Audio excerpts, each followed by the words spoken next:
He did it. Marco Wittmann, the 2014 DTM champion, and thus the youngest German title winner in history. For the BMW driver, 6th place was enough to put an early crown on a fabulous season. Party time in the Lausitz. It's just amazing. I mean, it was so a big emotional moment for me. If I crossed the start-finish line, if I saw my parents and my brother, it's something special. And it's great to have them here to support me. And finally, I achieved this goal. It is the day of the youngsters. Wittmann conquers the summit in the DTM and Pascal Wehrlein conquers the Laustizring. The 19-year-old goes down in the history books as the youngest ever winner of a DTM race. His impressive Leitster flag victory is the reason for great excitement at Mercedes-Benz. It was an amazing day, amazing weekend, and also an amazing week. Today all went perfect. I controlled the race.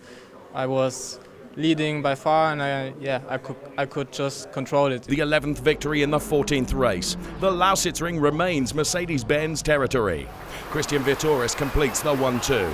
From 11th place on the grid, the German comes to the 4 straight away and eventually defends his 2nd place from Audi driver Timo Scheider. Really good weekend at the end, a lot of points again. The standings, we are now on P2 in the championship, which is just a very good feeling with 2 races to go. While Mercedes-Benz is shining, Audi remains rather lackluster. Matthias Ekstrom and Jamie Green failed to cope with the challenging conditions. Hair-raising mistakes blow any hopes for the first race win of the season at an early stage already. From yesterday's grid positions, definitely we did expect a little bit more, and we were aiming for reducing the gap in the Manufacturers' Championship, which unfortunately we did not manage. We just on the level with the BMW today. After the good qualifying result, Ekstrom had a really bad race Sunday. A wrongly mounted wheel meant the early end of the race for the Swede on lap 26. Yeah, I had a bad start, lost some places, and then I went quickly off the track once, and then at the pit stop I only got 3 wheel nuts, so front left were not tight, so that was the end of the race.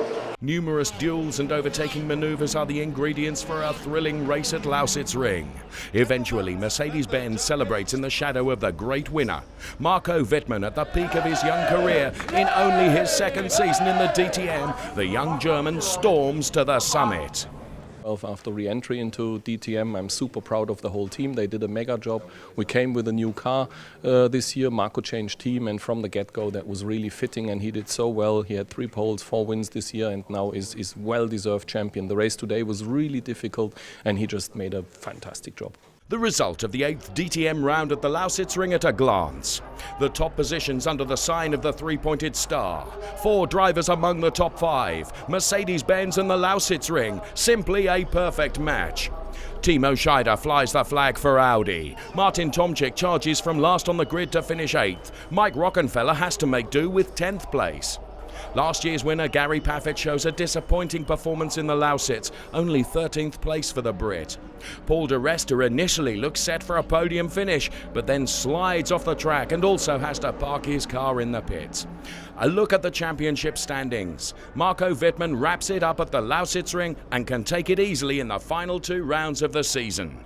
Christian Vittoris moves up into 2nd place and gets ready to challenge the Audi trio for the runner-up spot.